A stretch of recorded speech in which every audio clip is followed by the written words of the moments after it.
Hello, it's a real pleasure to be here at TEDx Whitehall Women. Let me take you back in time. June the 19th, 1986, evening. I've just finished cricket practice. We've had a good session. Team are feeling good. It's our school team. We're all pretty excited about the grudge match we've got in a week's time against the rival school. Everyone's played well. We're feeling good. Walking home, the sun is just starting to go lower in the sky. As I walk, it's casting beautiful golden shards off the slate rooftops of the terraced houses I pass on my way home.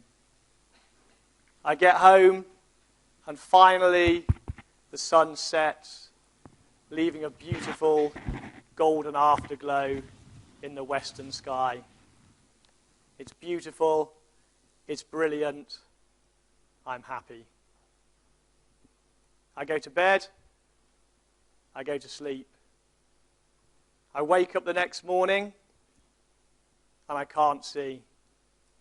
I've lost my sight overnight. It wasn't expected.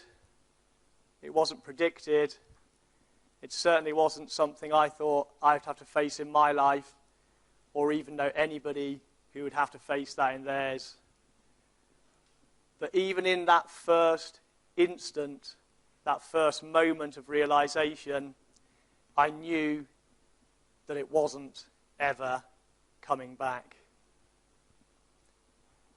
June the 19th, 1986.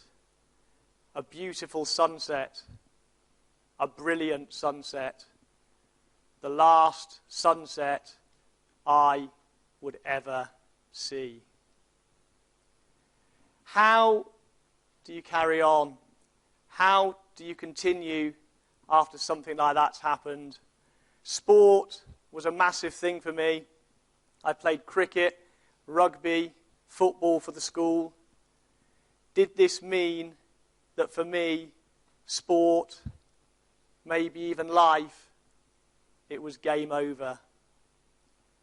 No, because seeing isn't believing. Even at that moment of losing my sight, this huge rush of belief surged from inside me, saying, you are still alive. You still have possibilities. You will go on. You have to go on. You have no choice. But how to do it? I knew how to walk. I knew how to read. I knew how to write. I knew how to swim. I didn't know how to do any of those things, not being able to see. But I figured, even in those first few days, if I could get over the emotional pain, no easy task in itself, but if I could get over that emotional pain, then it was just practical problems which must, by their nature, have practical solutions.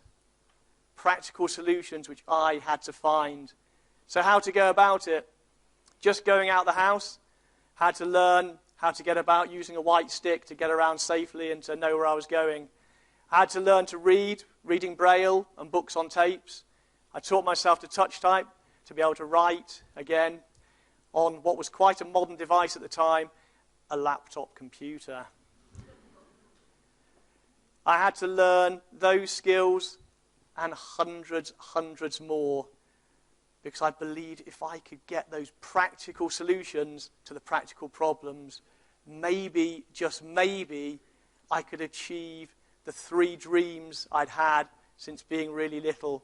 To try and do A-levels, to try and get to Cambridge University, and most importantly, to try and represent Great Britain at sport. So I learned those practical skills. I found those practical solutions. Then, instantly, the first barriers put in front of me. I'm told I can't go back to that comprehensive school. I have to go to a special school. I realise practical solutions won't be enough. I also need massive persuasion. I want to go back to that school. I have to go back to that school. That's where all my mates are. That's where my teachers are. It's down the road. I'm going to go back to that school. 3 months later, I am indeed back at that school. 3 months later, I'm back in the swimming pool. And again, I can swim, but I have no experience of swimming blind. I have to learn how to do it again. To develop a balanced arm stroke so I swim straight and don't zigzag up and down the pool. To stroke count, to know exactly where to put the turns in. Admittedly, in some of those early sessions, I knew when to turn when I got this sudden sharp pain in my head. And I realised that must be the end of the pool. Fortunately, I developed out of that. But relearning how to swim, a completely familiar environment in a completely different context. I went to City of Birmingham Swimming Club because I believed if I was going to try and get somewhere in this sport, I should do the same sessions that the Olympic swimmers were doing up there. It wasn't the best facilities. It was a 25-yard pool. The roof was held up with scaffolding. It was Victorian. It was crumbling. It was in one of the roughest parts of Birmingham. But look to resourcefulness rather than resources, because we had the coach who we believed in. We had a program we believed in, and we believed in each other as teammates that we could do something special, even though on the surface of it, it was resource poor.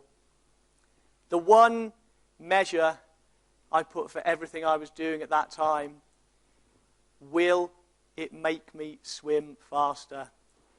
Obviously in the training sessions, but also diet, sleep, rest, leisure, every single thing in my life had to pass that test. Will it make me swim faster? If it won't, why would I do it? I think that's a great key for all of us. Work out what your will it is, and it will enable you to more than will it to happen. From that 25-yard pool, roof held up with scaffolding, we got 5 people to the Olympic Games and 4 people to the Paralympic Games, of which I was lucky enough to be one. 4 Paralympic Games under my belt, lucky enough to stand on the medal rostrum at every Games. Unfortunately, sometime after winning my last gold medal, I discovered that the silver medals are actually worth more than the gold medals.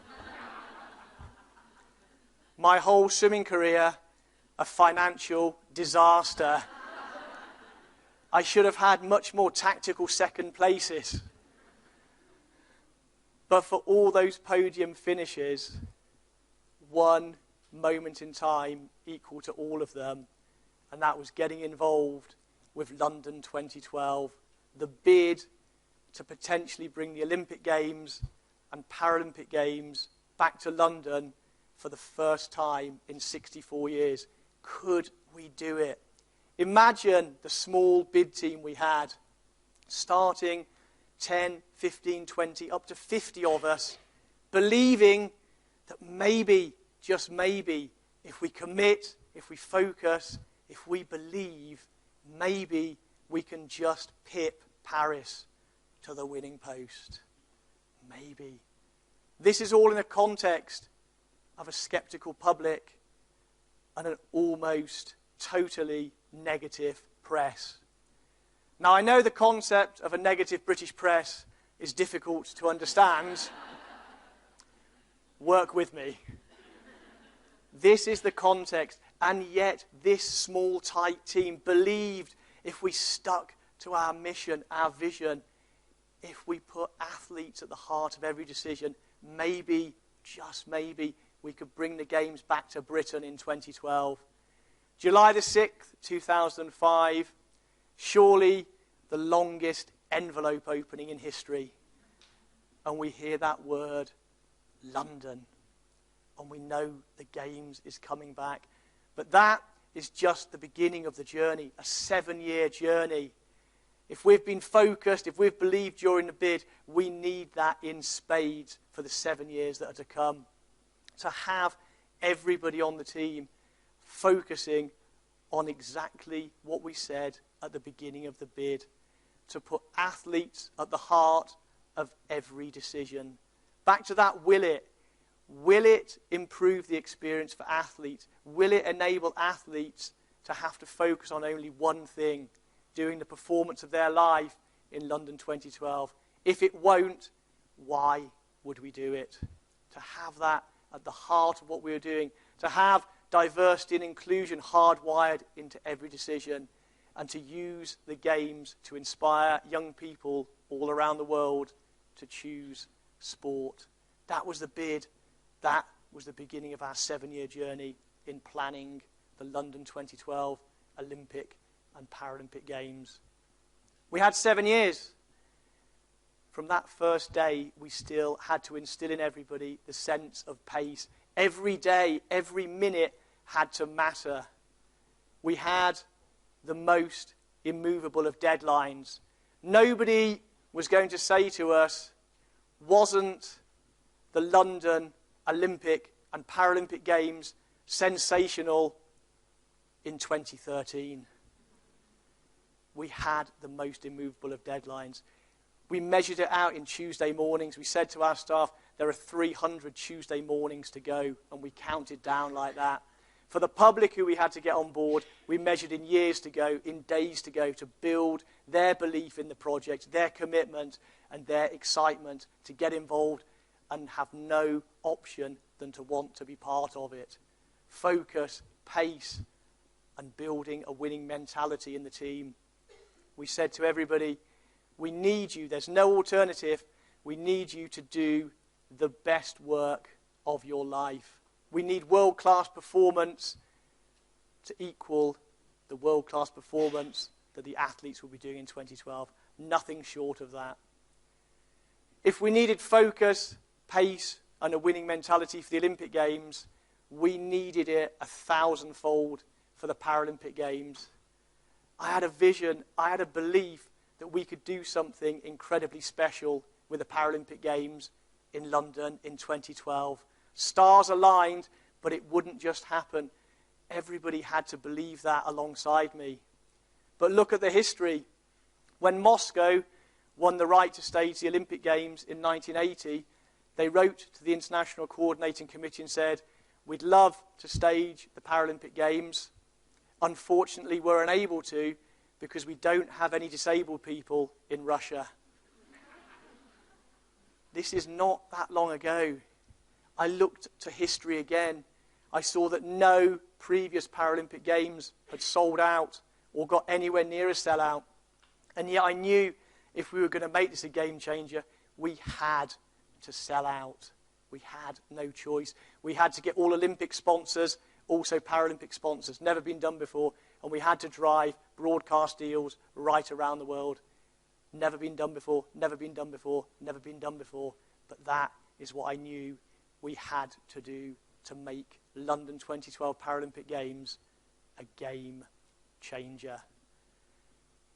I based everything in research. That didn't help me, or it did, because it told me I was looking at a sellout.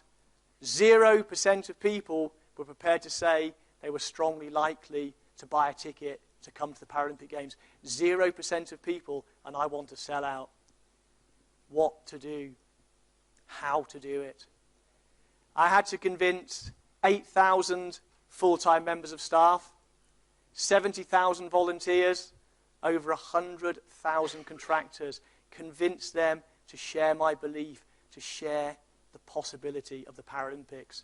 More than that, though, I had to convince 2.8 million people to buy a ticket to come to the Games. Wider still, I had to convince hundreds of millions of people to tune in to watch the Paralympic Games across the UK on television and right around the world for the first time. Difficult, difficult, difficult. Put in the Paralympic Games, put in the concept of disability and all the issues around there. Tricky stuff. How to go about it? To look at all the images, to create a file of every image of a Paralympian that's ever been taken, to analyse, to run through them, and to create a library file of images which everybody would commit to using and no other images. Images which would say grit, determination, elite sport, courage, get stuck in, blood, sweat, tears. All the images which we know about sport. None of the images could even hint at care, concern, sympathy, or an atavistic response to disability. Get that file right, get everybody to use those images across our sponsors, across the broadcasters, across the press, to get that picture of what we wanted the games to look like. But we needed, alongside that, a massive moment. I thought, let's have International Paralympic Day in Trafalgar Square at a year to go. Never been done before. Get the 20 Paralympic sports all showcased in Trafalgar Square in front of the world's media. And at the centre of it, have Prime Minister David Cameron against Mayor of London Boris Johnson in a game of wheelchair tennis. I'll leave it for you to consider and discuss in the break who won the tennis. It's a good debating point.